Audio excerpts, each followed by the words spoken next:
My husband said they were prosperity rituals, but those bottles he buried in our backyard during full moons concealed a secret that would change my life forever. Hello, my dears. My name is Evelyn. I'm 86 years old, and today I'm going to share a story I've kept secret for almost 50 years. Before I begin, I'd like to ask you to leave a like, subscribe to the Grandparents' Tales channel, and comment where you're watching from. This is the first video I'm recording, and it would be wonderful to know I'm not talking to myself in this room. I was born in 1939 in a small town in Nebraska where everyone knew each other. Life was simple and predictable. I grew up believing that honesty and hard work were the pillars of a dignified life. My parents, humble people, made sacrifices so I could study and become a teacher. It was a tremendous source of pride for them to have a daughter who was a teacher. It was at the school where I taught that I met Edward in 1965. He showed up to enroll his nephew, or at least that's what he said at the time. Tall, well-dressed, with a smile that lit up the room, Edward stood out in that small town. He claimed to be a sales representative, traveling throughout the state. He had fascinating stories about places that I, a simple, small-town teacher, only knew from books. Our courtship was quick. Within 6 months we were engaged, and in 1966, at 27, I got married. People said I was lucky, an established man with a good job, respected. I believed I had found my Prince Charming, like in the stories I read to my students. The first years were like a dream. Edward was attentive, brought small gifts from his trips, and discussed books with me. Our first child, Richard, was born in 1967, and it seemed nothing could shake our happiness. When Laura arrived in 1970, our family felt complete. It was around 1968, almost 2 years after our wedding, when I first noticed something strange. That night I woke up startled. I'd always been a light sleeper, especially after Richard was born. I noticed Edward wasn't in bed. The clock read 2:17 a.m. I got up concerned, thinking he might be feeling ill. I called for him softly throughout the house, with no response. The back door was ajar, letting in a sliver of moonlight. I approached the kitchen window, and that's when I saw something that would be etched in my memory forever. In the backyard, under the silvery light of the full moon, Edward was crouched, carefully digging. He was wearing gloves, which I found strange for someone digging in the dirt at dawn. Beside him was a dark bottle. It looked like a wine bottle, but it was empty. I watched in silence as he finished digging a small hole, carefully placed the bottle inside, and then covered it with dirt, smoothing the surface as if to erase any trace. I quickly returned to bed, pretending to sleep when he returned. The next morning, while preparing coffee, I casually asked where he had gone during the night. Edward looked surprised for a moment, but soon smiled with that charm that had won me over. "You noticed? Forgive me for waking you, darling. It's just a family tradition, a ritual my grandfather taught me. It has to be done during the full moon to attract prosperity. The men in the family have been doing it for generations." He seemed so sincere that I didn't question further. That afternoon, I saw him plant a small rue seedling where he had buried the bottle. "To protect the ritual," he explained. I even found it endearing that this modern, sophisticated man was maintaining such a peculiar family tradition. During subsequent full moons, the ritual was repeated. Sometimes I pretended to sleep and watched him from the window. Other times I asked about the bottles the next day, always receiving varied explanations. "It's medicine for the soil. I bury coins to multiply our fortune. They're written prayers for family protection." The backyard gradually gained new plants: basil, rosemary, dill, each marking the location of a bottle. One night, about a year after the first time, I caught Edward in the living room preparing one of the bottles. There were papers inside that he was carefully folding before inserting into the bottle. When he saw me, he quickly put everything away. "What are those papers?" I asked curiously. "Just notes, names of clients who need luck in business," he replied, kissing my forehead. "It's better if you don't get involved in this, darling. My grandfather said the ritual loses its effect if women participate. That was Edward. He always had an answer for everything. And I, young and in love, accepted his explanations without questioning much. After all, he was a good husband and father, worked hard. Our children never wanted for anything, and if he had this small eccentricity of burying bottles in the backyard, well, who doesn't have their own quirks? During the following years, the bottle ritual became just another aspect of our family routine. With each full moon, another bottle was buried, another plant was added to our backyard. It was as if Edward were creating a secret garden, each plant marking a specific moment in our lives. I ended up finding it romantic, in its peculiar way. On one occasion, when Edward traveled for 2 weeks in 1970, curiosity got the better of me. Taking advantage of his absence, I decided to dig up one of the bottles just to see what it really contained. I chose the basil plant, one of the first he had planted. I carefully dug, found the bottle, but when I held it in my hands, a strange feeling of guilt came over me. It was as if I were invading something very intimate, violating his trust. I put the bottle back in place without opening it and replanted the basil, promising myself to respect his space. "Every couple has their secrets," my mother said once when I vaguely commented on Edward's oddities. "If he's good to you and the children, don't meddle where you're not called." It was typical advice for that time. Women shouldn't question their husbands too much, especially when family life seemed stable. The years passed peacefully. Richard grew strong and intelligent, already showing an aptitude for numbers, like his father. Laura, our youngest, was curious and talkative. She loved accompanying me to the school where I taught. Our life followed the expected course for a middle-class family in small-town America in the 1970s. It was only in 1972, when we had been married for 6 years, that I began to notice subtle changes in Edward's behavior. His business trips became more frequent and longer. When he returned, he seemed distant, worried. The bottle ritual continued religiously, but now he took even more care that I didn't hear him preparing them. I clearly remember a night when the phone rang during dinner. Edward answered, and his face changed instantly. He spoke only in monosyllables, stepped into the hallway, and continued the conversation in a low voice. When he returned, he said he needed to travel the next day, an emergency with an important client. It was the first time I doubted his words. There was something in his eyes, a tension that didn't match a simple business trip.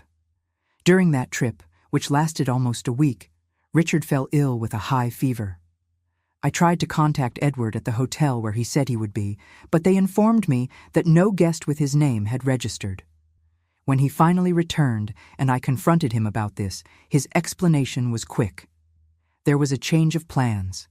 I stayed at a client's house. "I didn't want to worry you with details." Again, I accepted the explanation, although a small seed of doubt had been planted. Life continued. Edward resumed his routine as an attentive husband, and I convinced myself that my suspicions were unfounded. The years 1973 and 1974 brought more responsibilities for me at school. I was promoted to elementary coordinator, which meant more work, but also a better salary. Edward seemed proud of my professional achievements, always encouraging me.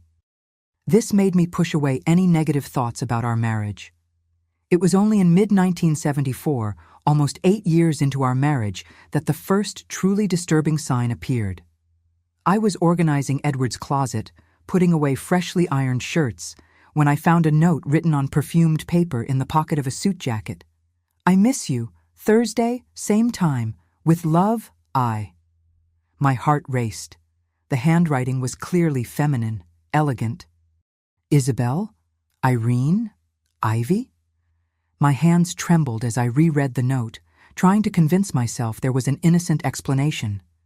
Perhaps a female colleague, a client, someone with whom he maintained strictly professional relations.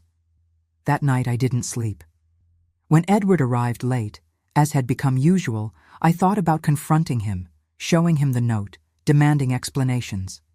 But looking at the rooms where Richard and Laura slept peacefully, I didn't have the courage.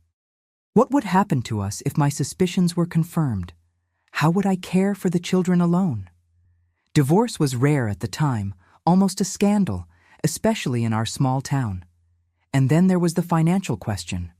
My teacher's salary, even with the promotion, wouldn't be enough to support 2 children. I decided to observe, wait, gather more information before taking any action. I started paying attention to small details I had previously ignored, the different perfume on his shirts, the phone calls he answered and quickly hung up when I entered the room, the receipts from restaurants in cities where he was supposedly working, and of course, the bottles continued to be buried religiously with each full moon. Now I wondered what secrets they really contained. Were they just innocent superstitions, as he had always claimed? Or was there something darker related to that mysterious I and the lies I now suspected he was telling? Weeks after finding the note, I made a decision I never imagined myself capable of. On a Thursday, when Edward said he had an important meeting downtown, I decided to follow him. I asked my sister Martha to stay with the children after school. I have a meeting with parents. It might take a while, I lied. I wore a simple dress he rarely saw me in. I put on a scarf and sunglasses, a basic disguise, but one I thought sufficient. I asked Junior, the neighbor's son who had just bought a taxi, to take me. I need you to take me downtown and drop me off near the main square, I explained. It's a surprise I'm preparing for my husband.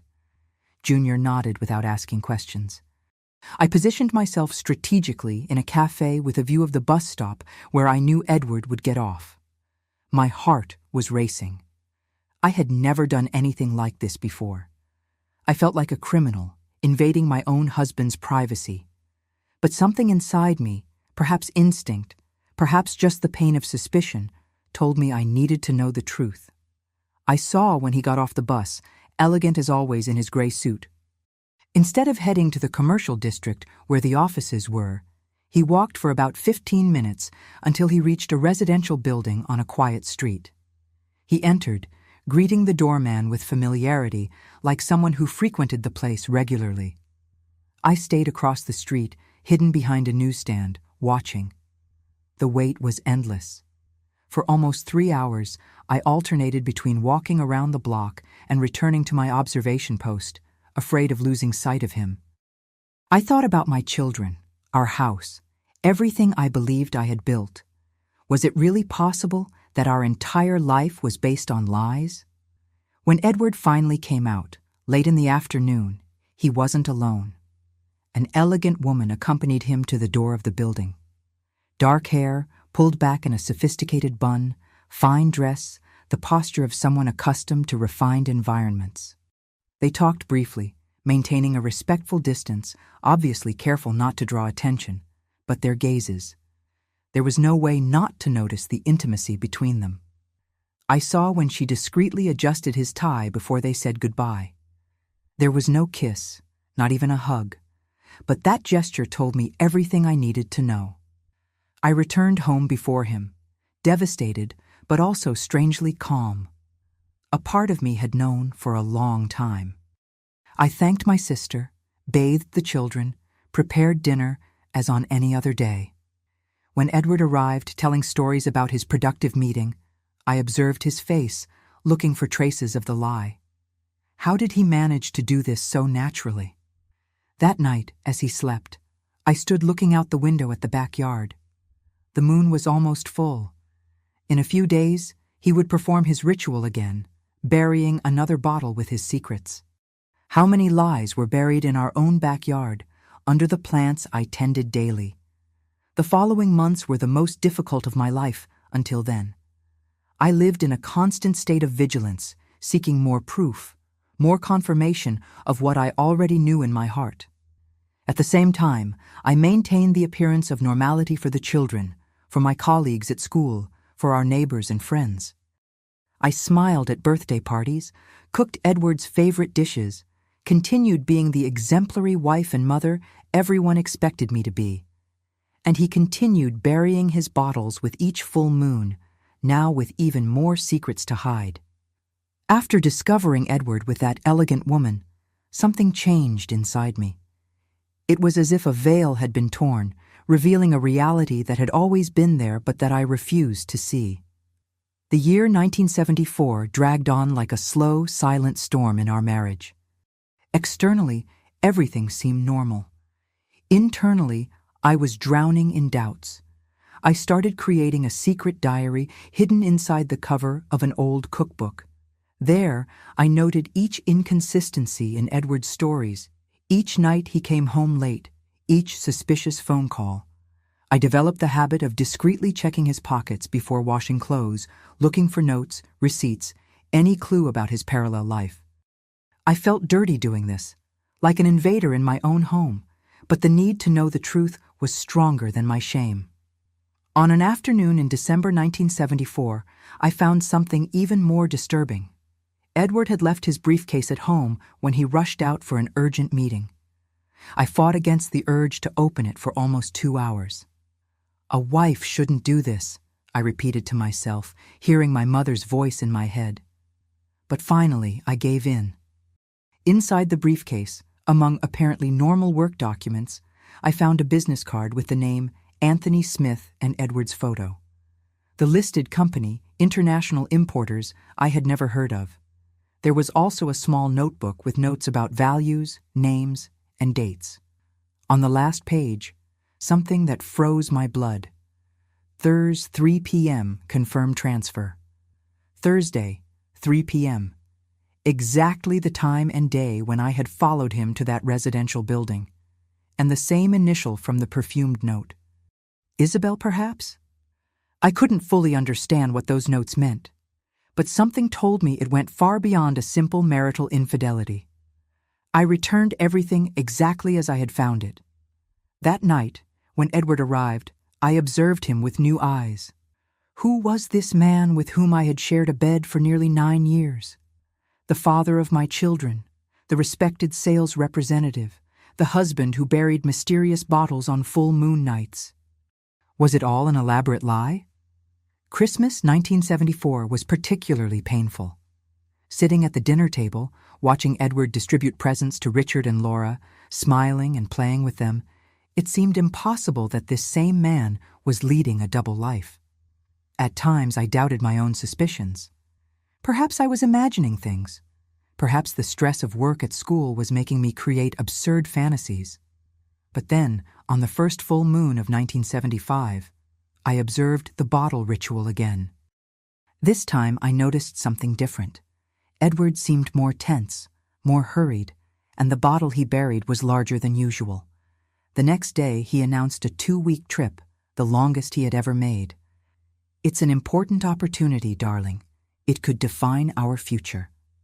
During his absence, I spent sleepless nights, divided between the anguish of suspicion and the fear of what I might discover if I continued investigating. Richard, then 8 years old, noticed my concern. "Is Mom sad because Dad traveled?"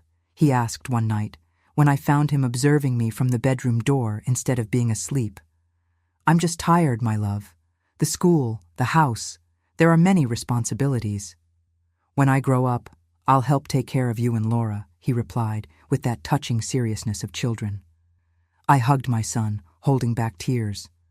Whatever the truth about Edward, our children didn't deserve to have their childhood tainted by my marital problems.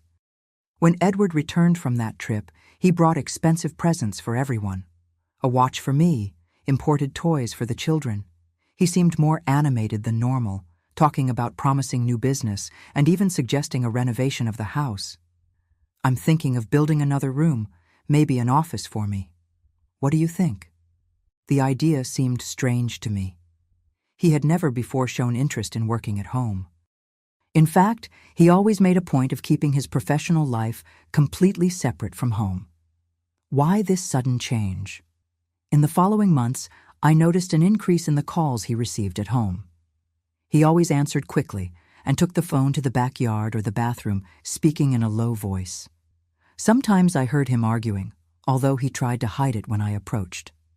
In June 1975, Richard turned 8. We organized a small party at home with schoolmates and some neighbors. It was during this celebration that I had another disturbing glimpse into Edward's other life. One of the parents, Mr. Oliveira, who worked at the town's bank, struck up a conversation with him during the party. I was serving sodas when I overheard a snippet of the conversation. "So, you're Edward, funny. I could swear I saw you at the bank last week, but the name on the document was different." Edward's face tensed for a second, but he quickly regained his composure, smiling cordially. "I have one of those common faces. Everyone says they've seen me somewhere. Must have been someone who looks like me." He skillfully changed the subject, asking about Mr. Oliveira's football team, but that brief exchange kept hammering in my mind. Another confirmation of my suspicions, or just a coincidence. At the end of that month, we had our first major argument in years. I discovered that Edward had opened a bank account in another town without my knowledge. I found the statement by chance when looking for a document in the car. "Why hide this from me?" I asked, trying to keep my voice calm so the children playing in the backyard wouldn't notice. "I didn't hide anything. It's just an account for work expenses, more convenient when I'm traveling," he replied, with that tranquil confidence that always disarmed me. "You know how I hate mixing family finances with work finances." "And why did you never mention it? We've been married for almost 10 years, Edward. There shouldn't be secrets between us." He sighed, running his hand through his hair, a gesture he made when impatient. "You're making a tempest in a teacup, Evelyn. They're just practical work matters. Nothing that should worry you. Like the woman you meet on Thursdays." The words escaped before I could contain them. His face paled for an instant, but quickly regained color. "What are you talking about?" "I saw you, Edward, at that residential building with that elegant woman. Who is she, Isabel?" It was as if a mask had briefly fallen. His eyes hardened, and for a second, I saw a man I didn't recognize. Then, as quickly as it appeared, that expression gave way to the Edward of always, calm, controlled, slightly amused. "You followed me?" "I'm surprised, Evelyn. I never imagined you were the type of wife who spies on her husband." His voice had a tone of disappointment that made me feel guilty, as if I were the one in the wrong. "That woman is the widow of an important client. I'm helping organize the deceased's business affairs.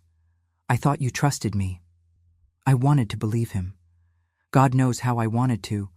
But something in his eyes, something in the way he looked away when talking about the widow, told me he was lying. Still, I had no concrete proof, just suspicions and coincidences. "I trust you," I lied. "I'm just worried. You've been so distant, so many trips, so many meetings."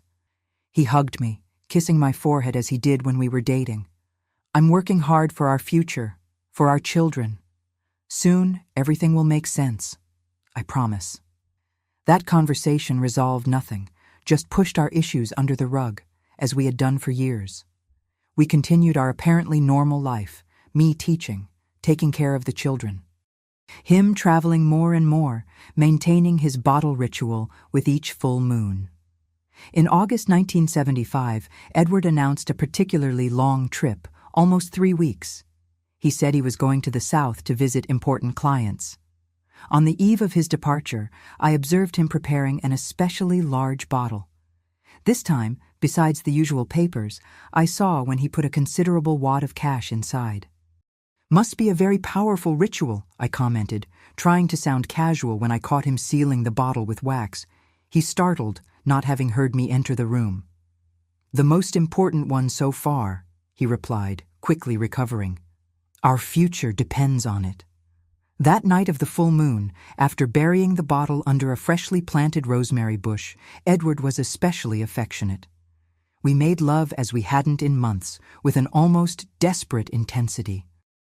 Afterward, as he slept, I stayed awake, looking at his relaxed face, trying to see in it the man I fell in love with and not the stranger he had become. During his trip, a growing restlessness took hold of me. His words echoed in my mind. The most important so far, our future depends on it. What did that mean? What future was he planning? And why that persistent feeling that something big was about to happen? Richard and Laura missed their father, asking daily when he would return. I kept the routine as normal as possible. School, family lunches, Sundays with my mother and sister, reading sessions before bed. Externally, I was the same Evelyn as always. Internally, a storm was brewing. In the second week of Edward's trip, I received a strange call. A male voice I didn't recognize asked for Mr. Smith. "There's no Mr. Smith at this number," I replied, confused. "Sorry, ma'am, I must have written it down wrong. Mr. Smith gave me this phone number for urgent contact." Before I could question further, the man hung up. Mr. Smith, the same name I saw on the business card in Edward's briefcase. Was it a coincidence, or another piece of the puzzle that was my husband's double life? When Edward finally returned in early September 1975, he seemed different, lighter, almost euphoric, but with a touch of nervousness that didn't match his usual confidence. He brought extravagant gifts, a pearl necklace for me that certainly cost more than we could afford, a set of imported encyclopedias for Richard, a very expensive porcelain doll for Laura. "Where did all this money come from, Edward?" I asked when we were alone. "I closed an important deal, the biggest of my career," he replied, smiling. "Soon I won't need to travel so much. I'll be able to spend more time with you." There was something in his tone, an urgency I didn't understand at the time, as if he were trying to convince me, or perhaps himself. In the following weeks, Edward spent more time at home than usual. He played with the children, helped with school assignments, even offered to cook a few times, something he had never done before. He seemed to be saying goodbye, though I didn't realize it at the time. One night in October, while washing the dinner dishes, the phone rang. Edward answered, and his expression changed instantly. He spoke only in monosyllables, looking at me nervously. When he hung up, he announced he needed to travel again urgently. "But you just got back. You promised to spend more time with us," I protested. "It's the last time, Evelyn. After this trip, everything will be different, I promise." Something in the way he said that gave me chills. There was a finality in his words that I couldn't decipher at that moment. We argued like never before, with me accusing him of neglecting the family, him insisting he was doing everything for us. It was our first, really serious argument, with harsh words from both sides. The next morning, he left early, still tense from the previous night's argument. He kissed the children with unusual affection, lingering in the embrace. For me, just a quick and formal kiss. "I'll be back in 3 days, at most." That was the last time I saw Edward alive. That October afternoon in 1975, the phone rang at 4:37 p.m., a time that was etched in my memory as if branded with iron. I was correcting my students' tests at the kitchen table while Richard did his homework and Laura colored a drawing on the living room floor. An ordinary day that in a second would transform into the dividing mark of my life. "Mrs. Evelyn Wilson?" asked an unfamiliar male voice. "Yes, that's me. This is Dr. Paul Mendez from County Hospital." He made a pause so heavy that I felt my stomach sink, even before he continued. "I regret to inform you that your husband, Edward Wilson, was admitted to our emergency room about an hour ago with acute myocardial infarction." My ears started ringing. The following words came as if through a tunnel. "Resuscitation attempts. Unfortunately, he didn't survive. We're very sorry for your loss." "There must be some mistake," I heard my own voice say as if from far away. "My husband is on a business trip in Chicago." "Ma'am, he was found in a meeting room at the Central Hotel here in town. He had his documents confirming his identity. We need you to come to the hospital for the necessary procedures." I remember looking at my children, unaware of the tragedy that had just befallen us, and thinking, how am I going to tell them? The room was spinning, and for a moment I thought I would faint, but I couldn't. Now it was just me. Just me to take care of everything. "I'll be there in 30 minutes, I replied, with a calm I didn't know I possessed. I called my neighbor, Mrs. Carmen, asking her to stay with the children without going into details. I just said it was a family emergency. I changed clothes mechanically, like an automaton. The procedures were a blur of bureaucracy and pain, identifying the body. Edward looked strangely at peace, as if just sleeping, signing documents, arrangements for the wake, calls to family, all done with a kind of emotional detachment, as if it were happening to someone else. The doctor explained it had been a sudden heart attack, probably caused by severe stress or some undiagnosed heart condition. Edward was only 45, apparently healthy. "Sometimes it happens like this, without warning," said the doctor, with that professional compassion that brings no comfort. But what intrigued me, and I would only process completely days later, was what the hotel manager told me when I went to collect Edward's belongings. "Your husband was in a meeting with a lady. She was the one who called the ambulance when he fell ill." "A lady?" I asked, feeling that familiar pang of suspicion now mixed with recent grief. "Yes, I didn't get her name." "She was very shaken. She left quickly after the ambulance arrived. Edward wasn't in Chicago. He was in our own town, having a meeting with a mysterious woman in a hotel room. Not even in death could he be honest with me." The wake was held at the Municipal Cemetery Chapel. Few were present. Some of Edward's colleagues I barely knew, neighbors, close family members, my school colleagues. Sitting next to the coffin, with Richard and Laura clinging to me like anchors in the storm, I observed every face that came to offer condolences. That's when I saw her. The same elegant woman I had caught with Edward months earlier. She was at the chapel door, discreetly dressed in black, observing from a distance. Our gazes crossed for an instant. She didn't approach, didn't sign the guest book, didn't speak to anyone. She simply remained there for a few minutes and then disappeared like an apparition.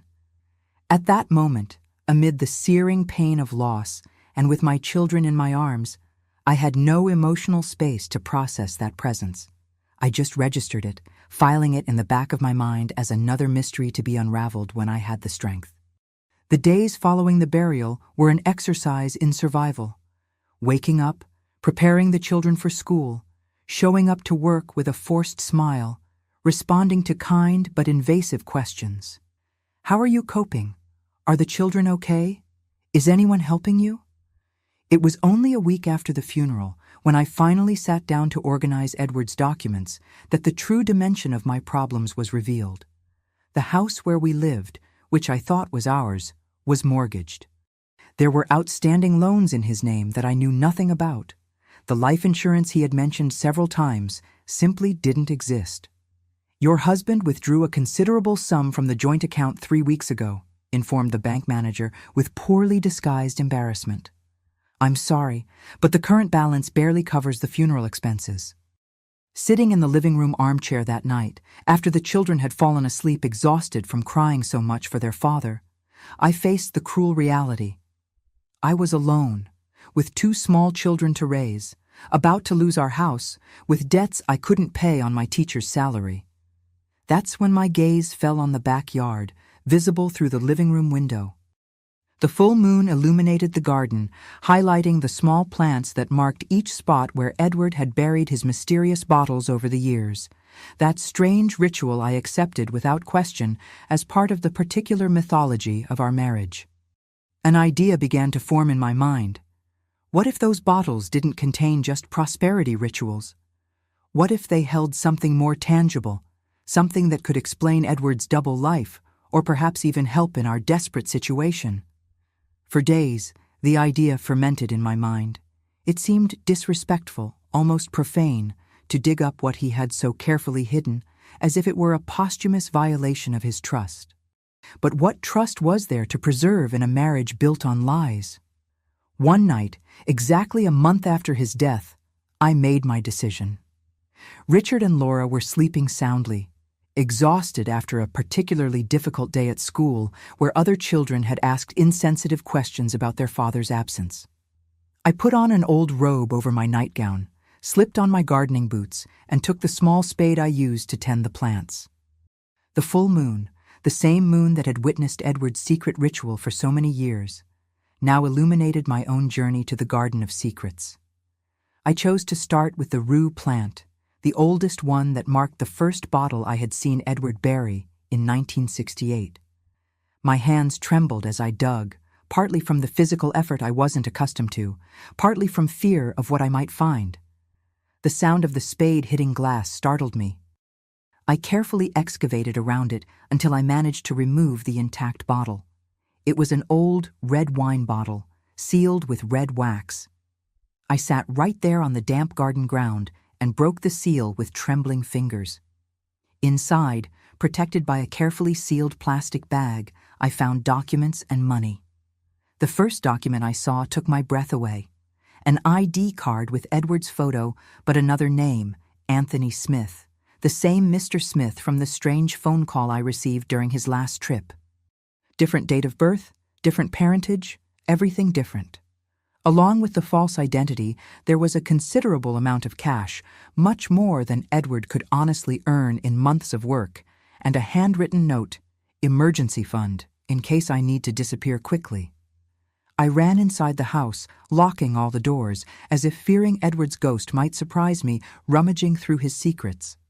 I spread the contents on the kitchen table, examining each item under the yellowish lamplight. Besides the false identity and money, there were detailed notes about a company called Santos Importers and its owners. Addresses, routines, banking information, the kind of thing only a private investigator or someone with criminal intentions would collect. I didn't sleep that night. 1,000 questions whirled in my mind. Who was the man I had married? What did those documents mean? Why would he need a false identity? And most importantly, what would I do with that discovery? The next morning, after sending the children to school with forced smiles and carefully prepared lunches, I returned to the backyard. This time, I chose the basil plant that marked another of the oldest bottles. The second revelation was even more disturbing.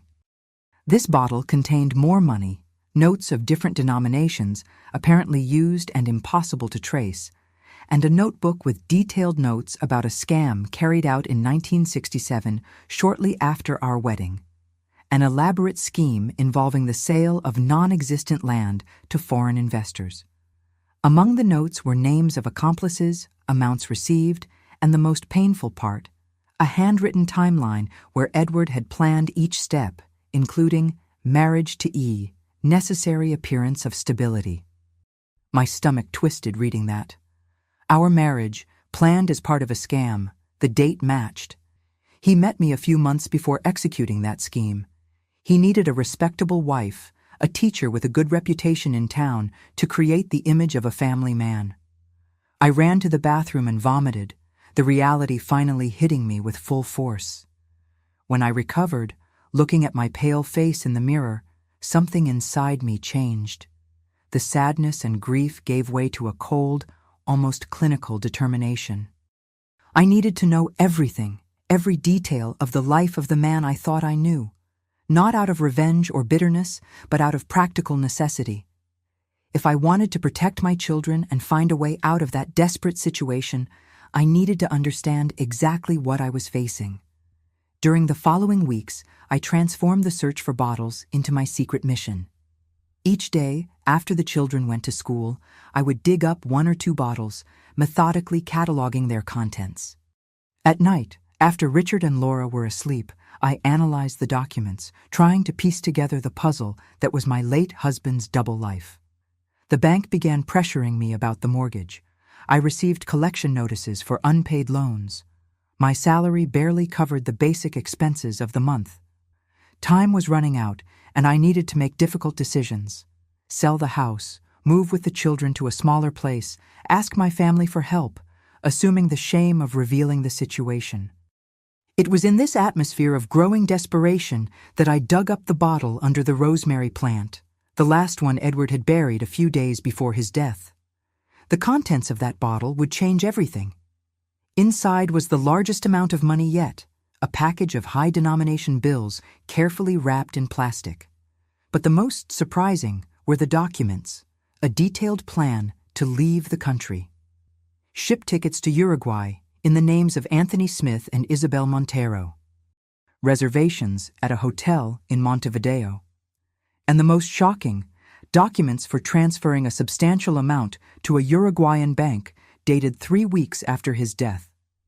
exactly the period when he said everything would be different.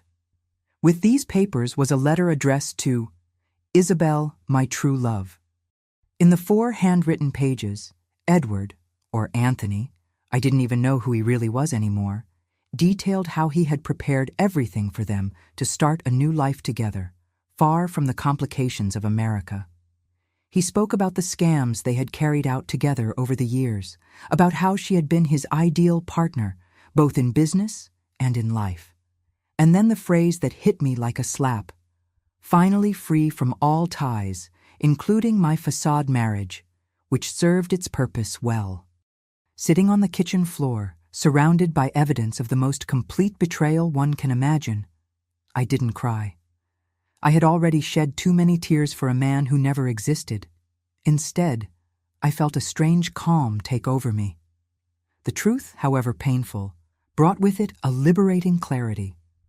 Edward was planning to abandon us. Everything was already prepared: the escape, the money, the new identity. The heart attack that killed him in that hotel room, probably during a final meeting with Isabel to settle the last details, was the only unplanned event in his meticulous scheme. And now, by an irony of fate, the resources he had accumulated for his escape with his lover were in my hands. The money that would have paid for his new life could save mine and my children's. That night, looking at the starry sky through the kitchen window, I made my decision.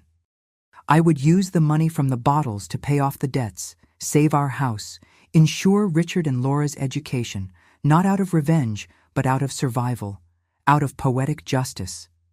But the moral dilemma haunted me. That money was the product of scams, fraudulent schemes that had certainly harmed innocent people. Using it wouldn't make me an accomplice, even if belatedly, to Edward's crimes. On the other hand, what would happen to my children if I refused that unexpected resource? We would lose our house, face severe financial difficulties, perhaps even hunger. What choice did I really have? While struggling with these questions, I continued digging up the remaining bottles. Each one revealed more details of Edward's secret life: elaborate schemes, multiple false identities, records of scams carried out in different cities, lists of victims with extorted amounts, and invariably in each bottle, some mention of I or Isabel, the woman who, I discovered, had been his partner since long before he met me, the woman he intended to flee with, abandoning the family he had used only as a convenient disguise. The question hammering in my mind was, what did Isabel know about me? About Richard and Laura? Had she ever visited our house, observed our routine, laughed at my ignorance? The idea tormented me, increasing the feeling of having lived a lie for almost 10 years. 2 weeks after starting my excavations, having dug up almost half of the bottles scattered throughout the backyard, I made a decision that would change the course of my life forever. After sleepless nights and internal debates, I made my decision in the early morning hours of November 1975. The clock read 3:17 when I placed the last sheet of paper in the fireplace, watching the records of Edward's scams turn to ashes. I kept only the documents proving his dual identity and the letters to Isabel, not as a form of emotional torture, but as reminders of what I would never again allow in my life: illusions. That morning, I visited a bank, not our usual bank where Edward was known, but another in a neighboring town. I opened an account in my name with part of the money found in the bottles. The amount was enough to pay off the mortgage and pending loans, with a reserve that would guarantee the children's education and our survival for the next few years, if carefully managed. Inheritance from a distant aunt, I explained to the curious manager about the origin of that amount in cash. He didn't question beyond what was necessary. A recent widow with 2 small children doesn't arouse suspicion. Back in our town, I used the money to settle all the debts left by Edward. With each check I issued, each receipt I signed, I felt a mixture of relief and guilt. That money had been obtained by deceiving people who might be going through difficulties because of Edward and Isabel's scams. But it was also the only thing that would prevent my children from losing the roof over their heads. To balance this moral scale, I made another crucial decision. With the documents I found in the bottles, I identified some of Edward's most recent victims. Through anonymous letters, I sent alerts about the fraudulent schemes they had participated in, allowing them to at least protect themselves from future harm. For two particularly harmed families, whom I discovered were on the verge of ruin because of investments made with Anthony Smith, I discreetly sent part of the money, disguised as an investment refund. It wasn't perfect. It didn't undo all the harm caused, but it was what was within my reach without compromising my children's future. A small, partial redemption for Edward's legacy. With the most urgent financial issues resolved, I turned my attention to the future. I couldn't continue just as a teacher. The salary wouldn't be enough in the long term, especially considering that the reserve money from the bottles, although substantial, wouldn't last forever. In December 1975, I visited a small commercial property for sale near the school where I taught. It was a modest shop, previously a shoe store that had closed when the owner retired. The location was perfect, central enough to attract customers, small enough to be managed by one person, and just a few minutes' walk from our house. On January 15, 1976, I inaugurated the New Path bookstore, a name that for others was just commercial, but for me symbolized much more. With shelves full of notebooks, pencils, pens, and all kinds of school supplies, plus a small section of children's and educational books, the business was modest but promising. In the first weeks, I managed the bookstore after my teaching hours, hiring a young student to attend during mornings. It was exhausting, waking up at 5 a.m., preparing the children for school, teaching until noon, having a quick lunch, going to the shop until 7 p.m., returning home, preparing dinner, helping with homework, and finally falling into bed around 11 p.m. But there was something liberating about that exhaustion. For the first time, I felt I was building something truly mine, something no one could take away from me with lies or betrayals. The children also seemed to respond positively to the new routine. Richard, in particular, loved helping at the shop on Saturdays, organizing merchandise and eventually attending to simpler customers. "Mom is a businesswoman now, like Dad was," he commented once with innocent pride. The comparison hurt, but I smiled anyway. He didn't need to know the truth. Not yet, perhaps never. Months turned into years. The bookstore prospered modestly, allowing me to gradually reduce my hours as a teacher until finally resigning in 1978, dedicating myself entirely to the business. We expanded, adding a section of adult books that became popular in the small town, lacking bookstores. In 1979, 4 years after Edward's death, I received an unexpected visit at the shop. It was almost closing time when an elegant woman entered. Dark hair with some silver strands, discreet but expensive clothes, impeccable posture. I recognized her immediately, although we had never been formally introduced. Isabel. "Good afternoon," she said, with a soft, educated voice that didn't match the image I had created of her in my mind. "I think we don't need introductions." My heart raced, but I maintained my composure. The shop was empty except for the two of us. I locked the door, turned the sign to closed, and invited her to the back, where I kept a small area with a table and chairs for my administrative work. "Why are you here?" I asked bluntly when we sat down. "Curiosity, perhaps, or maybe for some kind of closure," she replied, looking around with genuine interest. "You've built something good here." "What do you really want?" I insisted, little interested in compliments from someone who had helped destroy my life. Isabel sighed, all the elegance not hiding the tiredness in her eyes. "Believe it or not, I came to warn you, and perhaps apologize, although I know that means nothing." She told me she had been approached by Edward's former associates, people who suspected he had hidden money before dying, dangerous people who now believed I might have access to that money. I told them you knew nothing, that Edward never shared business details with his wife, but I don't know if they believed me. The information chilled me. I thought of the children, of the relatively peaceful life we had built over the last few years. The idea of criminals believing I possessed something that belonged to them was terrifying. "Why would you help me?" I asked, still suspicious. Isabel hesitated, looking at her well-cared-for hands. Because I was also deceived. Not in the same way as you, of course. I knew who he was. I participated in many of the schemes, but in the end, he was planning to abandon me too. She told me how she had discovered, shortly before Edward's death, that he had diverted a large part of the money they had accumulated together, preparing to flee alone. The apartment he had bought for her was in a false name and would be sold. The investments made in her name didn't exist. I confronted him that day at the hotel. It was during our argument that he had the heart attack. Her eyes filled with tears that didn't fall. I called the ambulance, but I knew it was too late. I fled before they asked questions. We remained silent for a few moments. Two women united only by the betrayal of the same man. We weren't friends. We would never be. But there was a mutual understanding that transcended the circumstances. What should I do about these associates? I finally asked. I've already partially taken care of it. I said I would investigate, that I would try to find out if you had access to anything. That bought time. She handed me a small piece of paper with a name and phone number. This man is reliable, works with private security. If you notice anything suspicious, anything at all, contact him immediately. Before leaving, Isabel paused at the door. You've built an honest life with that money. At least it served something good in the end. It wasn't exactly a request for forgiveness, but there was a certain redemption in her words. I never needed to use the contact she gave me.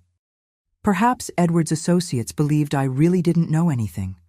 Or perhaps Isabel did more to protect me than she revealed. Either way, that unexpected visit was the last time I had any contact with the obscure world that Edward had inhabited. The 1980s brought new challenges and opportunities. Richard, now a teenager, showed an aptitude for business, helping more and more with the bookstore's administration. Laura, more introspective, developed a passion for reading and later for law. Ironically, she talked about specializing in criminal law to combat people who deceive others. In 1983, with the business thriving, I made a bold decision to transform the bookstore into a true bookshop. We renovated the space, expanded the collection, created a small cafe in the back where customers could read excerpts before buying. The New Path Bookshop became a cultural meeting point in town, eventually hosting small literary events and reading circles. It was during this period that I faced one of the most difficult moments as a mother. Richard, then 16, found by chance the box where I kept the few documents I preserved about Edward's double life. He was in the attic, looking for Christmas decorations, when he came across those concrete proofs that his father wasn't who he thought. He came home pale, confronting me with the letters and false IDs. Is it true? Was Dad a criminal? For years, I had maintained the image of Edward as a good father and husband, who unfortunately died young. I invented stories about family moments that never happened. I preserved photographs. I kept alive the memory of a man who never existed. It was what I thought best for the children to grow up believing in a positive legacy, not marked by the sordid truth. That night, sitting at the kitchen table, I told Richard an edited version of the truth. Yes, his father had another side he kept hidden from the family. Yes, he had done wrong things, but he also had qualities. I didn't mention the planned abandonment, nor the fact that our entire marriage was part of a scheme. Some truths are too heavy to share, even with almost adult children.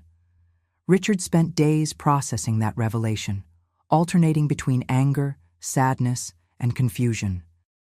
Eventually, he surprised me with his maturity. What matters is what you did, Mom. How you transformed something bad into something good for us. For Laura, we decided to keep the softer version of the story. Edward had problems, made mistakes, but loved them in his way. She was only 13, still too young to handle the complete truth.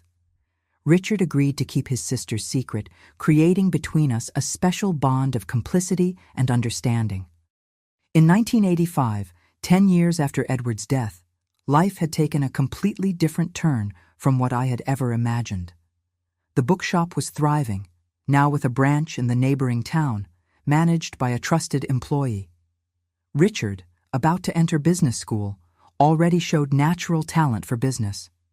Laura, still in high school, dreamed of law school, and I, at 46, was a different woman from that naive teacher who accepted without question her husband's stories. Stronger, wiser, more independent. I still carried scars, of course, wounds that never completely heal, but they were no longer open and painful.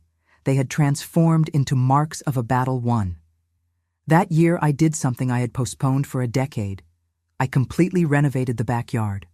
I hired gardeners, pulled up all the old plants, each marking the location of a buried bottle, each reminding me of a lie.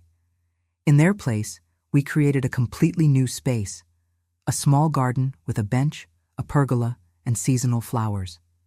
A place of peace, no longer of secrets. During the renovation, we found the last bottles I had never dug up. The confused gardeners brought me those strange objects that emerged from the soil. Just old trash, I explained, discreetly taking the bottles. Later, alone, I opened the last messages from the past. They contained more money, which I anonymously donated to charities, and more documents that only confirmed what I already knew about the man I had married.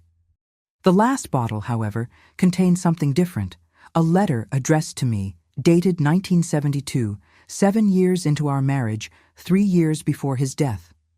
Written in a moment of apparent lucidity or remorse, Edward confessed that, although our marriage had begun as part of his plans, he had developed genuine affection for me and the children.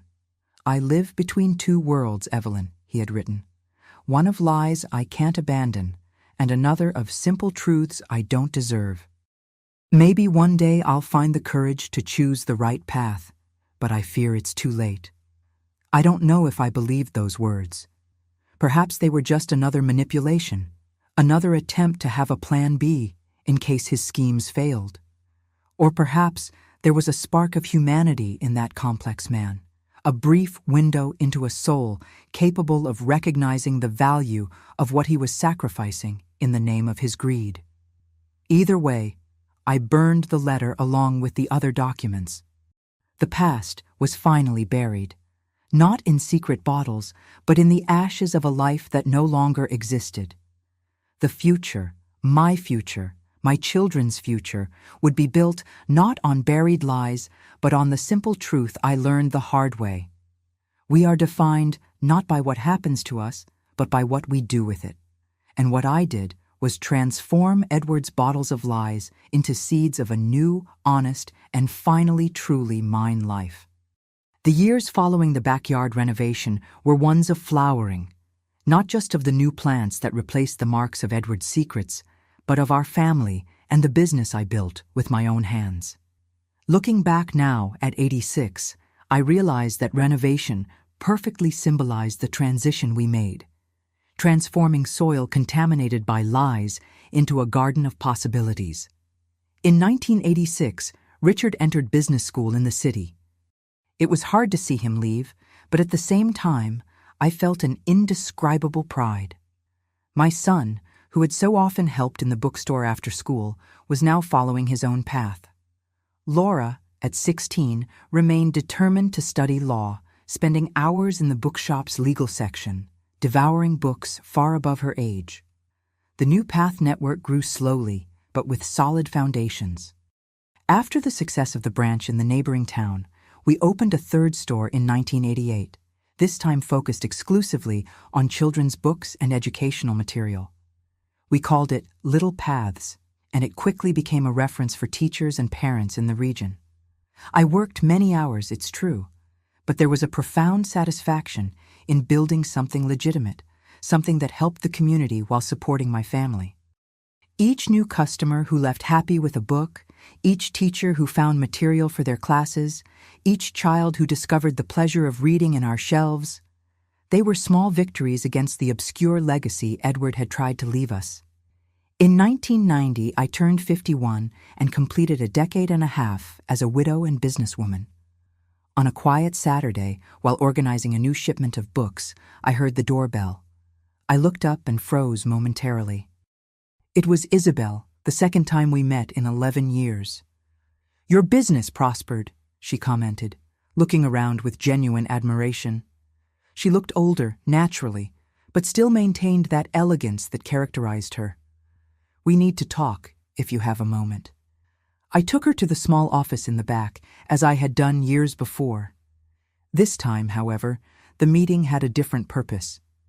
Isabel was sick, aggressive cancer with a reserved prognosis. "I didn't come seeking sympathy," she clarified, noticing my expression. "I came because there's something you deserve to know before it's too late." She told me how after Edward's death, she had tried to start over far from there. She used her skills and part of the money she managed to recover to open a small art gallery in New York. "Legitimate art? No forgeries," she assured with an ironic smile. For years she lived discreetly, trying to build an honest life, just as I had. "But the past always finds ways to catch up with us," she continued.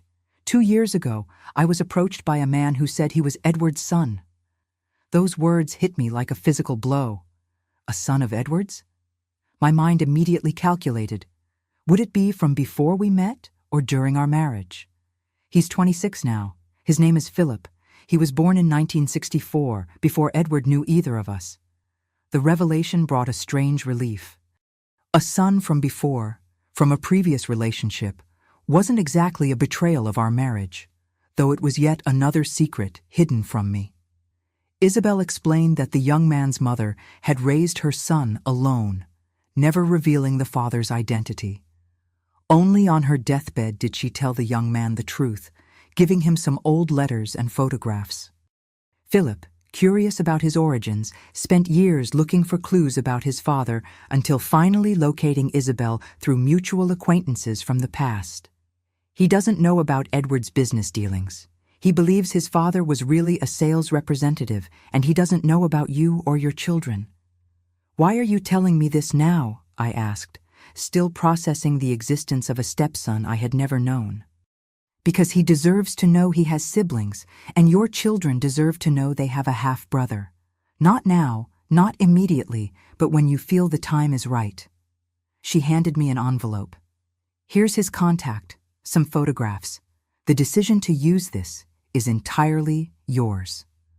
I kept that envelope for months, undecided about what to do with that information. Richard was finishing college, about to take over the administration of the bookstore network. Laura had just entered law school.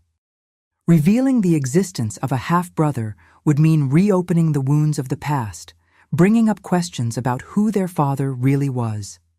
It was only in 1992, when Richard graduated and returned to work permanently in the family business, that I finally shared the secret with my children.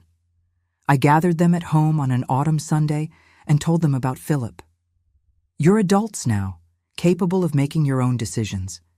If you want to meet him, I'll support you. If you prefer to keep your distance, I'll respect that too." To my surprise, both expressed immediate interest in meeting their half-brother. Perhaps the possibility of having an additional connection with the father they barely knew was too powerful to ignore. The first meeting happened on an extended holiday weekend when we arranged to meet in New York, neutral territory for everyone. Philip was strikingly similar to Edward. The same captivating smile, the same expressive gestures with his hands. But there was in him a sincerity and transparency that his father never truly possessed. "I grew up dreaming of meeting my father," he told us during our lunch. "When I finally discovered who he was and that he had died, I thought I would never have a paternal family. Finding you is like recovering a part of my history that I thought was lost forever." I observed my children interacting with this newly discovered brother, sharing stories, discovering similarities, laughing at inherited mannerisms. I saw at that moment that some good seeds can sprout even from the most contaminated soil. Philip didn't carry Edward's legacy of lies. He represented a possibility of redemption, a family connection that wasn't based on deception. In the following years, Philip gradually integrated into our family. He was a graphic designer and eventually began collaborating with our bookshops, creating promotional materials and renovating the visual identity of the network.